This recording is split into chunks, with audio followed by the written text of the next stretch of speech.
Ed è quello lì l'intervento divino che ci libererà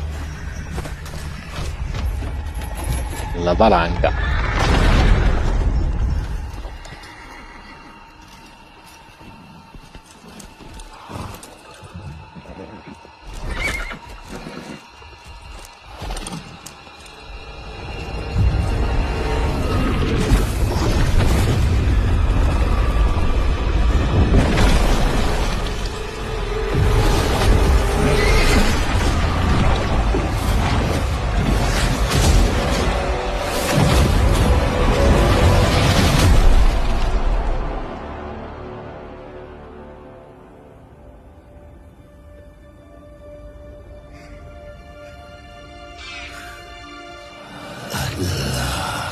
A physical form.